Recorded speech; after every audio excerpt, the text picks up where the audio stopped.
क्या आपने soul exchange, walk in या सोल स्विच के बारे में सुना है? ये सब बातें डोलोरस कैनन अपनी किताब between death and life chapter 15 walk in में बताती है, जहां वो अपने सब्जेक्ट को पास्ट लाइफ रिग्रेशन में लेकर जाती है और उनसे पूछती है कुछ सवाल। तो डोलोरस कैनन के साथ अपने सब्जेक्ट के पास्ट लाइफ रिग्रेशन के दौरान एक अनएक्सपेक्टेड एक्सपीरियंस हुआ। जब वो एक लड़की से उसके बर्थ प्रोसेस के बारे में पूछ रहे थे तो उस लड़की ने बताया कि उसकी माँ की डिलीवरी के दौरान वो मृत पाई गई, लेकिन उसकी चाची के प्रयासों के कारण वह पूर्ण जीवित हो गई। इस अकस्मात मृत्यु का कारण पूछा गया तो सब्जेक्ट ने बताया कि उसने बच्चे के शरीर में प्रवेश में देरी की थी क्योंकि वो अभी भी जन्म लेने को तैयार नहीं थी और वो परलोक में अपने गुरु और स्पिरिचुअल गाइड के साथ इस विषय पर चर्चा कर रही थी। डोलोरस कैनन की इस खास बातचीत से ये पता चला कि कोई भी आत्मा इन विभिन्न तरीकों से शरीर में प्रवेश कर सकती है। एक है गर्भ धारण के दौरान और दूसरा है बच्चे के जन्म के समय। अब मृत जन्म होने से बचने के लिए आत्मा को पहली सांस में ही शरीर में प्रवेश करने की आवश्यकता होती है। अब 1 साल बाद उस लड़की का फिर से पास्ट लाइफ रिग्रेशन का सेशन किया गया और इस सेशन से एक बेहद ही चौंकाने वाली बात निकली। तो ये विषय वॉकिंस पर है, जहां एक शरीर में आत्मा स्विच कर जाती है और इस शरीर को याद नहीं रहता कि उसकी आत्मा कब बदल दी गई। डोलोरस कैनन अपने सब्जेक्ट से इसी वॉकिंग के विषय पर सवाल पूछती है। सब्जेक्ट ने बताया कि वो एक बेड के नजदीक है जहां वो एक वयस्क शरीर में एंटर करने को तैयार है। इस बात पर डोलोरस कैनन शॉक्ड हो जाती है क्योंकि डोलोरस कैनन अब तक ये जानती थी कि आत्मा केवल जन्म के दौरान ही शरीर में प्रवेश कर पाती है। सब्जेक्ट ने आगे क्लैरिफाई किया कि यह एक तरह का सोल एक्सचेंज है जिसे वॉकिंग कहा जाता है। वॉकिंग मतलब सीधा प्रवेश कर जाना। इसे सोल स्विच भी बोलते हैं। ये तब होता है जब आत्मा की इच्छा नहीं रहती कि इस दुनिया में वो आगे बढ़े या रहे। उसके कर्म भोग इतने ज्यादा थे कि वो आगे कंटिन्यू करने में असमर्थ थी।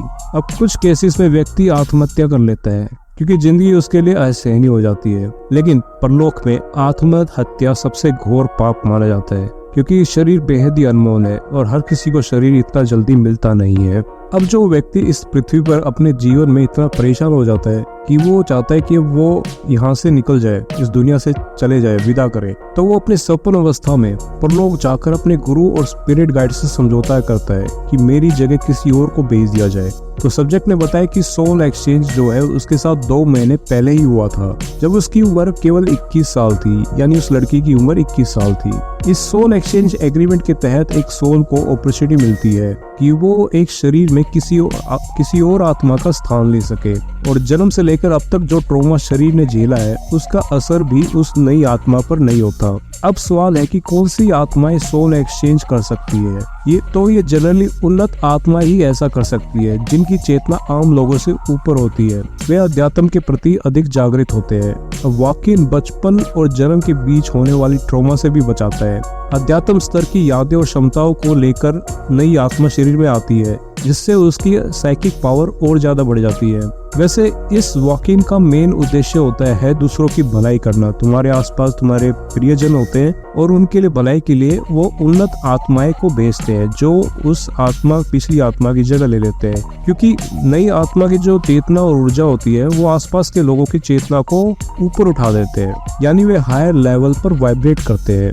अब शरीर में सोल एक्सचेंज इस तरह होता है कि शरीर को आभास भी नहीं होता। शरीर की धड़कन, श्वास सामान्य तरीके से ही चलती रहती है। अब जो पिछली आत्मा के वर्तमान जीवन के जो कर्म होते हैं और दायित्व होते हैं वो अब नई आत्मा के सर पे आ जाते हैं, लेकिन जो पिछली आत्मा के जो पुराने कर्म होते हैं यानी पिछले जन्म के कर्म होते हैं या उनके भोग होता है जो भी मिलता है वो नई आत्मा के सर पे नहीं आते। वॉकिंग का सोल स्विच के बारे में, जो वॉकिंग आता है नई आत्मा आता है उसको सोल स्विच के बारे में पता भी नहीं चलता क्योंकि ये मानसिक तौर पर दर्दनाक हो सकता है, लेकिन सोल एक्सचेंज के बाद वे अक्सर बेहतर जीवन जी पाते हैं। इस तरह जो शरीर है ना हमारा, वो एक तरह का व्हीकल ही है, ना कि वो स्वयं आत्मा।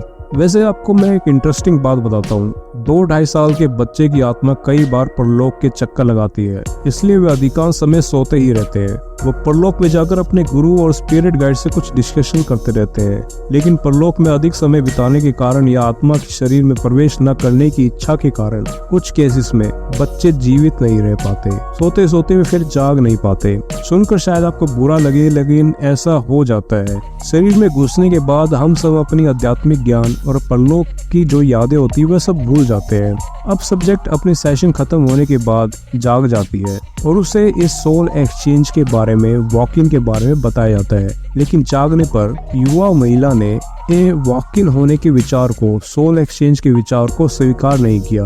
वो एक तरह से इसका विरोध कर रही थी क्योंकि वो मानने को तैयार नहीं थी, क्योंकि ये शॉकिंग हो सकता है। हालांकि वो महिला ने ये जरूर बताया कि उसके माता पिता ने पिछले 1 साल में उसमें कुछ बदलाव देखे थे, जिसका कारण वो वॉक इन नहीं है बल्कि अपनी मैच्योरिटी को बताती है। तो वॉक इन करने के लिए दोनों तरफ से, यानी दोनों आत्मा जो है उनके बीच एक सहमति होनी चाहिए, आपसी सहमति होनी चाहिए।